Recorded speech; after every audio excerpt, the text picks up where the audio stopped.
ముస్లిం minority సామాజిక వర్గానికి చెందిన మహిళ నంద్యాల మున్సిపల్ చైర్పర్సన్ మాబునిసాపై శనివారం స్థానిక 29వ వార్డు సచివాలయంలో టీడీపీ వర్గీయులు చేసిన దౌర్జన్యం దాడిని తీవ్రంగా ఖండిస్తున్నామని, ఇటువంటి సంఘటనలు పునరావృతం కాకుండా నంద్యాలలో ప్రశాంత వాతావరణం కల్పించేందుకు రాష్ట్ర న్యాయశాఖ మైనార్టీ సంక్షేమ శాఖ మంత్రి ఎన్ఎండి ఫరూక్ స్పందించి మైనార్టీ మహిళకు తగిన న్యాయం చేయాలని నంద్యాల ఎమ్మెల్సీ ఇసాక్ బాషా బాధిత మున్సిపల్ చైర్పర్సన్ మాబునిసా కోరారు.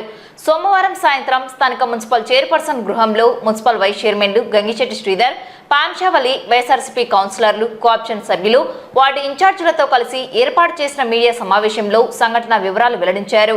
నంద్యాలలో ప్రశాంత వాతావరణానికి రాజకీయ నాయకులు సహకరిస్తున్నారని, కానీ నేడు కొత్త సంస్కృతిని తీసుకురావడం మంచి పద్ధతి కాదని, వెంటనే మంత్రి ఫరూక్ చొరవ తీసుకోవాలని, మైనార్టీ మహిళలకు న్యాయం చేయాలని కోరారు. ఈ సందర్భంగా ఎమ్మెల్సీ ఇసాక్ బాషా మాట్లాడుతూ రాష్ట్ర ముఖ్యమంత్రి, ఉప ముఖ్యమంత్రి ఫోటోలను ప్రభుత్వ కార్యాలయాల్లో ఏర్పాటు చేయడం సాంప్రదాయంగా వస్తున్నదని, ఈ వ్యవహారం అంతా సమాచార శాఖ వారు లేదా సంబంధిత కార్యాలయ అధికారులు చేస్తారని తెలిపారు.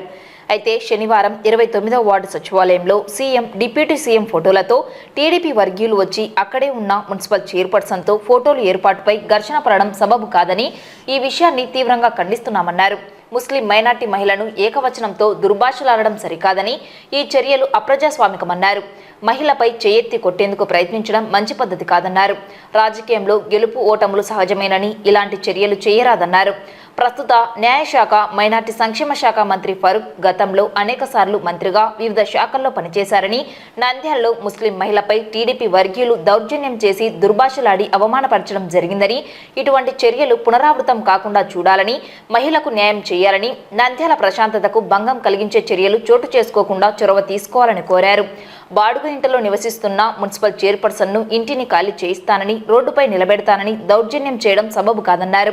మహిళపై దుర్భాషలాడిన వారు ఎస్సీ, ఎస్టీ అట్రాసిటీ కేసును పెట్టడం అన్యాయమన్నారు. భవిష్యత్తులో ఇటువంటి చర్యలు పునరావృతం కారాదని, లేని పక్షంలో సహించేదే లేదన్నారు. అలాగే శిలాఫలకాలు ధ్వంసం చేయడం ప్రజాస్వామ్యంలో మంచి సంస్కృతి కాదన్నారు. నంద్యాలలో ప్రశాంత వాతావరణానికి మంత్రి ఫరూక్ తగిన చొరవ తీసుకోవాలని, మైనార్టీ మహిళకు న్యాయం చేయాలన్నారు. మున్సిపల్ చైర్పర్సన్ మాట్లాడుతూ శనివారం స్థానిక 29వ వార్డులో తనపై జరిగిన దౌర్జన్యకర సంఘటన తనను ఎంతో అవమానకరంగా దుర్భాషలాడిన వారు తనపై ఎస్సీ, ఎస్టీ అట్రాసిటీ కేసు నమోదు చేయడం సరికాదన్నారు. ముస్లిం మైనార్టీ మహిళ మున్సిపల్ చైర్పర్సన్ అయిన తనను ఏకవచనంతో మహిళనని చూడకుండా చీరేస్తా, ఏం పీక్కుంటావో పీక్కోపో, ఇది అతి చేస్తుందంటూ మాటల్లో చెప్పలేని విధంగా తనను అవమానపరిచారని వాపోయింది. ప్రభుత్వ కార్యాలయాల్లో ప్రోటోకాల్ పాటించే విషయం తనకు తెలుసని, సీఎం, డిప్యూటీ సీఎం ఫోటోలను తానే సంబంధిత అధికారులచే ఏర్పాటు చేస్తానని చెప్పినా తనపై ఇలా దౌర్జన్యం చేశారని, న్యాయశాఖ మైనార్టీ సంక్షేమ శాఖ మంత్రి నంద్యాలలో జరుగుతున్న దాడులపై స్పందించి తగిన న్యాయం చేయాలని కోరారు. ఇలాంటి సంఘటనలు జరగకుండా చర్యలు తీసుకోవాలని, లేని పక్షంలో రాబోయే రోజుల్లో మైనార్టీ మహిళలు బయటికి రావాలంటే భయపడాల్సిన పరిస్థితి ఉందన్నారు. ఈ సమావేశంలో వైఎస్ఆర్సీపీ కౌన్సిలర్లు, కోఆప్షన్ సభ్యులు, వైఎస్ఆర్సీపీ నాయకులు పాల్గొన్నారు. తెలుగుదేశం ప్రభుత్వం అధికారంలోకి వచ్చిన తర్వాత ఆంధ్ర రాష్ట్రంలో ఏ రకంగా జరుగుతూ ఉందో మనమందరం చూస్తూ ఉన్నాం. మొన్న శనివారం రోజు ఇక్కడి సచివాలయం 29వ వార్డు సచివాలయంలో కొంతమంది తెలుగుదేశం నాయకులు ముఖ్యమంత్రి చంద్రబాబు నాయుడు గారి ఫోటో, ఉప ముఖ్యమంత్రి పవన్ కళ్యాణ్ గారి ఫోటో తీసుకొని వచ్చేసి మేము దీన్ని ఇక్కడ లాంచ్ చేస్తాము, అక్కడ పెడతాము అని చెప్పేసి చెప్పడం జరిగింది.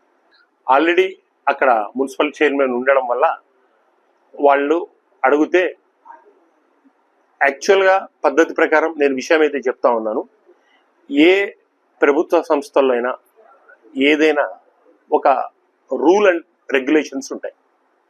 అది ఏ దాన్ని చిన్నదైనా సరే జరగని. నాకు తెలిసి ఐఎన్పిఆర్ అని చెప్పేసి ఒక డిపార్ట్మెంట్ ఉంది. ఐఎన్పిఆర్ డిపార్ట్మెంట్ ఏం చేస్తుందంటే, ఏ ముఖ్యమంత్రి ఫోటో కానీ ఎవరిదైనా సరే ఏ డిపార్ట్మెంట్ పెట్టాలంటే ఒకటే రకమైన ఫోటో, ఒకటే రకమైన ఫ్రేమ్తో, ఒకటే రకమైన సైజుతో ప్రతి చోట ఇవ్వడం జరుగుతుంది. ఎందుకంటే so many photos so many యాంగిల్స్లో ఉంటాయి. ఫర్ ఎగ్జాంపుల్, గత దివంగత నేత ఎన్టీ రామారావు గారు సినిమా యాక్టర్గా ఉన్నారు, ఆయనవి ఎన్నో ఫొటోస్ ఉంటాయి. ఇప్పటి ఉప ముఖ్యమంత్రి పవన్ కళ్యాణ్ గారు కూడా సినిమా యాక్టర్గా ఉన్నారు, వాళ్ళవి ఎన్నో రకాల ఫొటోస్ ఉంటాయి. అవన్నీ అలౌ చేయకుండా ఒక సిస్టమాటిక్ ప్రకారము ఫొటోస్ పెట్టడం అనేది చెప్పి అనాదిగా జరుగుతున్నటువంటి పద్ధతి. అది ఎవరు చేస్తారు? ఐఎన్పిఆర్ అని ఒక డిపార్ట్మెంట్ చేస్తుంది. ఆ డిపార్ట్మెంట్ వాళ్ళే ప్రతి చోట తగిలిచ్చిపోతారు. ముఖ్యమంత్రిదే కాకోకుండా గవర్నమెంట్ వేయాలనుకుంటే కన్సర్న్ మినిస్టర్ ఫోటో కూడా కన్సర్న్ మినిస్టర్ డిపార్ట్మెంట్లో కూడా వేసుకుంటారు. అంటే ఫర్ ఎగ్జాంపుల్ ఇప్పుడు మున్సిపల్ శాఖ మంత్రి నారాయణ గారు ఉన్నారు. మున్సిపాలిటీలలో అన్నిట్లో ఆయన ఫోటో లాంచ్ చేయాలని అనుకుంటే ఒక జీవో ఇస్తే ఆయన ఫోటో కూడా పెడతారు. ఇది పద్ధతి. ఇది పని చేయాల్సిన వ్యక్తులు ఎవరంటే ఐఎన్పిఆర్ డిపార్ట్మెంటు. వాళ్ళు లేకపోతే కన్సర్న్ డిపార్ట్మెంట్ మిల్స్ సచివాలయము అండర్ వచ్చేసి మున్సిపాలిటీలు ఉండగా మున్సిపాలిటీ డిపార్ట్మెంట్ వాళ్ళు చేస్తారు. అది పద్ధతి. ఎవరంటే వాళ్ళు ఇన్వాల్వ్మెంట్ అయ్యి మేం పెడతాము అది అని చెప్పేసి అది పద్ధతి కాదని నాకు తెలిసినంత వరకు నేను వివరంగా చెప్తా ఉన్నాను. దాన్ని అక్కడ చెప్పి అదే విషయము మున్సిపల్ చైర్మన్ చెప్పడం జరిగింది. దానికి ఏకవచనంగా మహిళని చూడకుండా ఏకవచనంగా దుర్భాషలాడడము ఎంతవరకు సమంజసం? ఈ రకంగా మీరు చేసుకుంటా పోతే ఇది ప్రజాస్వామ్యమా? అంత గొడవ చేయాలా? మీరందరూ వీడియోలు తీసినారు. చెయ్యెత్తడమా లేడీస్ మీదకి? మళ్ళీ ఆమె క్లియర్గా చెబుతా ఉంది, మాకే ముఖ్యమంత్రి, మాకు ఉప ముఖ్యమంత్రి, మేము ఫొటోస్ పెడతాము అంటే దుర్భాషలు ఆడినారని చెప్పడము ఎంతవరకు సమంజసం? ఈ పద్ధతి ఈ రకంగా నంద్యాలలో గెలుపు ఓటములు సహజ సిద్ధం. ఇప్పటి మంత్రివర్యులు ఫరూక్ గారు ఇంతకుముందు కూడా మంత్రిగా పనిచేసినారు, ఇంతకుముందు ఎమ్మెల్యేగా పనిచేసినారు. ఎప్పుడు ఆయన ఎమ్మెల్యేగా లేరు, ఎప్పుడు మంత్రిగా పనిచేసినారు. ఇటువంటి వరవడి ఇంతవరకు ఎప్పుడు జరగలేదు. నాకు తెలిసి ఇప్పటికి కూడా నాకు ఒక నమ్మకం ఉంది, ఆయన నంద్యాల ప్రశాంతతను చెడగొట్టరు అని. దయచేసి మీ ద్వారా నేను గౌరవ మంత్రివర్యులు ఫరూక్ గారికి విన్నవించుకుంటా ఉన్నాను. ఈ పద్ధతి నంద్యాలలో ఎప్పుడు జరగలేదు. నంద్యాల ఎలక్షన్స్ పీరియడ్లో ఆ తర్వాత అన్నదమ్ముల లెక్క ఎప్పుడు ఉండేది. ఇంతవరకు ఇటువంటి సంస్కృతి రాలేదు. దయచేసి దీన్ని మీరు ఇటువంటి సంస్కృతి నంద్యాలలో వచ్చే రకంగా చెయ్యవద్దని నా ప్రార్థన. ఒక మహిళను ఈ రకంగా మీరు అవమానపరచడం ఎంతవరకు సమంజసం? ఒక మహిళ, దేవుడు ఒక్కొక్కరికి ఆస్తులు ఇస్తాడు, ఒక్కొక్కరికి టాలెంట్ ఇస్తాడు, ఒక్కొక్కరికి ఇస్తాడు. వాళ్ళకి ఆస్తి లేదని బాడిగ ఇంట్లో ఉందని చెప్పేసి బాడిగ ఇంట్లో నుంచి ఖాళీ చేస్తామని చెప్తారు. ఏం ఆ దుర్మార్గం? ఇల్లు ఖాళీ చేపిస్తారా మీరు? ఆ వర్డింగ్స్ మీరు చెప్పడమా? ఏకవచనంతో లేడీస్ను మాట్లాడమా? ఇది మీరు చేసే ఇదే? దయచేసి ఇటువంటివి మళ్ళీ పోయి పోలీస్ స్టేషన్లో వీళ్ళ మీద కేసు రిజిస్టర్ చేయాలి. ఎస్సీ ఎస్టీ కేసు ఎవరికి రిజిస్టర్ చేస్తారండి? తిడితే చేస్తారు. ఏమీ లేకుండా ఎస్సీ ఎస్టీ కేసు పెట్టి రిజిస్టర్ చేయడం, ఆ పోలీసు వాళ్ళు కూడా రిజిస్టర్ చేసుకొని తీసుకోవడం. మేము తీసుకున్నాం, మేము చేయలేదే. ఇది మంచి పద్ధతి కాదు. అలాగే నంద్యాలలో చాలా ఇబ్బందికరమైన వాతావరణాలు మొదలు పెడతా ఉన్నారు మీరు. దయచేసి నేను అందరికీ రిక్వెస్ట్ చేసేది ఏమంటే, నంద్యాల ప్రశాంతతను ఎప్పుడు ఎవ్వరు చెడగొట్టవద్దనే కోరుకుంటా ఉన్నాం. మేమైతే నంద్యాల ప్రశాంతతను కాపాడడానికే ప్రయత్నం చేస్తాం తప్ప చెడగొట్టడానికి అయితే ప్రయత్నం చేయం. ఇంకొక విషయం మీకు చెప్పదలుచుకున్నాను. శిలాఫలకాలు డ్యామేజ్ చేస్తూ పోతా ఉన్నారు. ఈ సంస్కృతి ఈసారి మాత్రమే వస్తాం. ఎందుకట్లా? శిలాఫలకాలు డ్యామేజ్ చేయడం వల్ల ఏమొస్తుంది? దయచేసి ఇటువంటి విధానాన్ని ఆంధ్ర రాష్ట్రం అంతా జరుగుతూ ఉన్నాయి కాక నంద్యాల ప్రశాంత వాతావరణంలో ఉంటుంది. దయచేసి నేను మళ్ళీ ఒక్కసారి మంత్రివర్యులకు చెప్తున్నాను, ప్రశాంత వాతావరణం నెలకొల్పండి, నంద్యాలను ప్రశాంతంగా చేయండి. మీకు ప్రజలు ఎన్నుకున్నారంటే నంద్యాల అభివృద్ధి గురించి ఎన్నుకున్నారు. మాకు కూడా 90,000 ఓట్లు వచ్చినాయి. మమ్మల్ని ఆశించే వ్యక్తులు కూడా ఉన్నారు. దయచేసి మీరు అభివృద్ధి వైపు పయనించండి తప్ప ఇట్లా డిమాలిషింగ్ వైపు, ఇట్లా పడగొట్టే వైపు ప్రయోజనం చేయొద్దని చెప్పేసి నేను కోరుకుంటూ సెలవు తీసుకుంటాను. నమస్కారం. నేను దీని గురించి ఆల్రెడీ మాట్లాడడంగానే జరిగింది. కాకపోతే మళ్ళీ నా మీద కేసు పెట్టిన తర్వాత మరొకసారి మీడియా మిత్రుల ద్వారా నంద్యాల ప్రజలకు మరియు అందరికీ ఈ సంఘటన గురించి ఇంకొకసారి చెప్పాలనే ఈరోజు ఈ సంఘటన గురించి మాట్లాడడానికి రావడం జరిగింది. గత శనివారం రోజు ఒక బొగ్గులేని నుంచి ఒక లేడీ వచ్చి నాకు ఇబ్బందిగా ఉంది, నేను సచివాలయంకి వెళ్ళాను, అక్కడ నాకు ఎవరు వినిపించుకోవట్లేదు అని చెప్పినందుకే నేను ఆ రోజు ఆఫీస్కి రెగ్యులర్గా నా వార్డే కాబట్టి వెళ్తూ ఆ రోజు అక్కడికి వెళ్ళడం జరిగింది. నేను నా భర్త వెళ్ళిన వెంటనే అక్కడికి వెళ్ళేసరికే కొందరు వ్యక్తులైతే అక్కడ పచ్చ కండువాలు కప్పుకొని ముఖ్యమంత్రి గారి ఉప ముఖ్యమంత్రి గారి ఫొటోస్ తీసుకొని అక్కడ ఉండడం జరిగింది. నేను వెంటనే వాళ్ళను అడిగాను, అన్న ఏమన్నా ఇక్కడికి వచ్చారు అని అడగడం జరిగింది. ముఖ్యమంత్రి గారి ఫోటో పెట్టడానికి వచ్చాము అని చెప్పారు.